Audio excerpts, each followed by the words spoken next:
I've always been one to have the best intentions to do like a vision board and goals for the new year.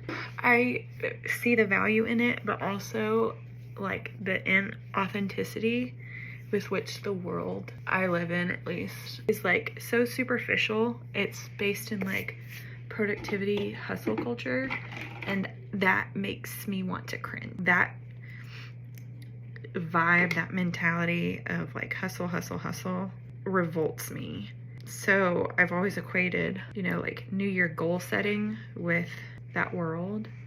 And this year it feels different. This year it's from my own personal place. Like it's not tied to like society as a whole. And I think that's indicative of the journey that I've been on in my life. Well, I've sat down this week, and this has been stuff I've mulled over in my head for a while. Like what are like my next steps in life? Like I've felt like I'm on the precipice of something, like the next transition phase in my life, and I don't know how to articulate it. I don't know how to express what that is. I know, or I sense that it's something creative, something, you know, because that's just part of who I am. This week I've sat down and I've worked on like a vision board and mind mapping the different areas of my life where I want to set goals and then steps to tangibly take them. And some of them I'm gonna keep private. They're not meant for public consumption. Some of them I would love to share, not just for accountability, which that word makes me cringe, growing up evangelical and then leaving that world, just as a witness, to have y'all as a witness. That's what it is. For example, like one of my lifelong things that I will be working on the rest of my life is nurturing my inner child. Like that has been a ton of deeply, soulfully profound work and healing that has happened in my life over such a, like I have a lump in my throat talking about it, over like a very traumatic childhood and adolescence, being raised and abused by a narcissist who didn't give a shit about me my entire life, and working on becoming the grown-up that I needed and that I deserved. That has been part of my work. And how can I be intentional to continue that work through the new year? And also my body. I woke up from surgery over a year ago, October 2022, in a body I did not recognize. And the past year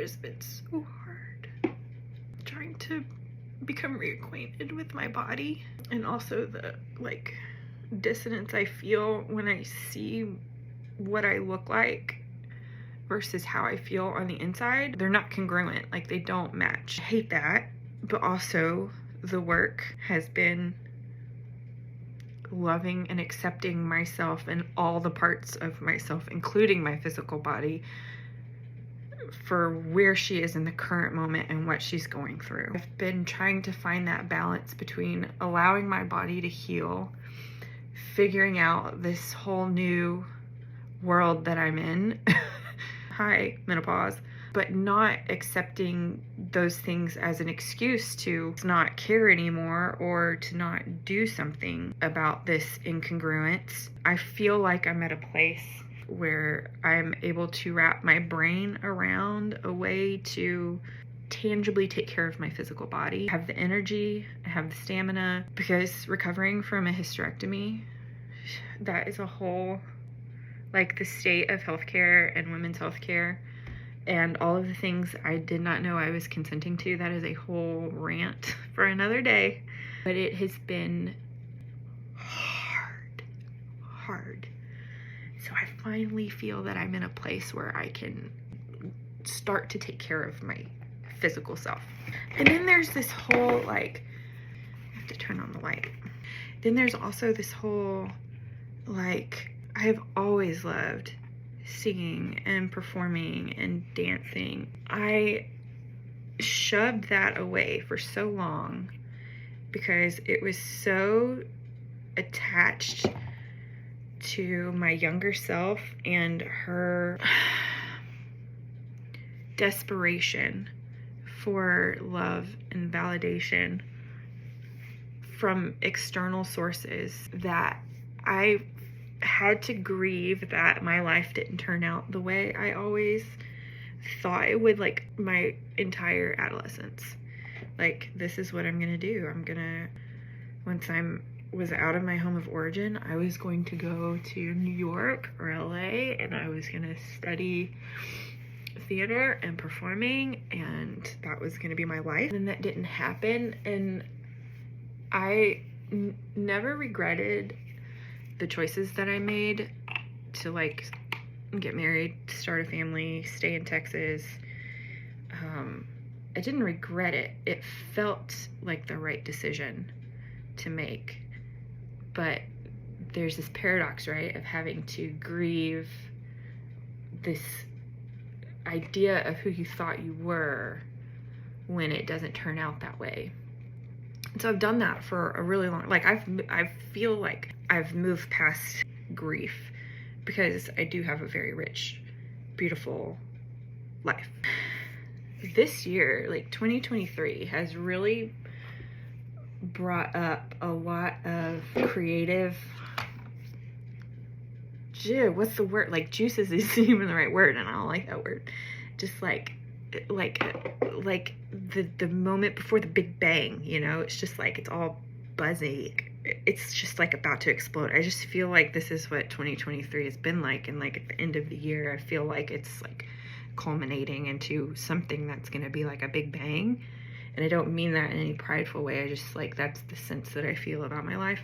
I've like come back into this intensely creative part of myself that I made dormant for a long time. I haven't known what to do with it.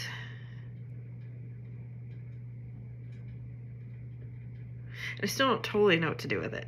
In my inspiration to vision board my next year, I've felt like this, just, these are all hippy dippy words, but like this higher consciousness me be like, here's what it is, and here are things to do to get there. So these different things, like the creativity, the desire to create, desire and the need to just like get my body moving and healthy, and then this desire and need to continue to heal and advocate for my younger self has, like, the idea that came to my mind was to learn, like, I'm laughing because it sounds funny, but I'm like, no, we're taking this seriously, is to do what I did when I was a kid. And I would go in my room and I would watch musicals and I would memorize them.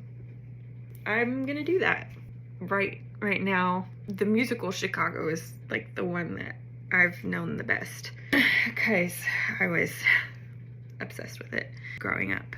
So I'm going to work on learning the choreography for some of it, just to move my body, to let little Hannah just experience, like, go back into like my younger self, to experience that same sort of joy that I felt when I did that as a kid. Even though when I did it as a kid, it was a form of escape from the really tumultuous reality that I was experiencing. Now it's like, it's fun to do it now. And it feels fulfilling, not escaping. And also, like, I don't know where it'll lead. It doesn't have to lead anywhere. It's just a way of being creative where I don't have to start from like conception. It's already out there, like the choreography's out there, so it's like learning the skeleton of it and then bringing myself and my interpretation and my creativity to it. I don't know what that's gonna look like, but I'm inviting the internet on the journey with me to witness this. My motive over the years for putting things like this out on the internet has changed over the years. It used to be that I was working on something because I wanted, and sharing it in a very exploitative way. Is that how I would say that word? I would exploit what I was doing. Maybe it's with age, you know, all 37 years. I don't want to discount that. I have 37 is still young, but it's not without having a lot of life under its belt. I hate doing this on camera because it's like, there's my eyeball. But the motive behind doing it has changed. I could be perfectly fine with not putting this out there. I do enjoy the creativity of it, and I just think someone out there, I can't even guess who. There's someone out there who has a similar story, and who could like see themselves in this kind of work, this kind of process. And that's why I would share it with the world, in case there's someone out there who resonates with it in their own way and in their own life. That's my motive behind sharing this, to share this part of myself so it maybe resonates with others, finds the right people. That's what I'm trusting. And because I love it. I love being creative and sharing that creativity with the world. Anyway, I have never done a get ready video with me in my life. You just did my first get ready video with me. This is what it's like. We're just getting ready for the day. We talk about some deep shit when we get ready for the day together. So, welcome. Welcome to this.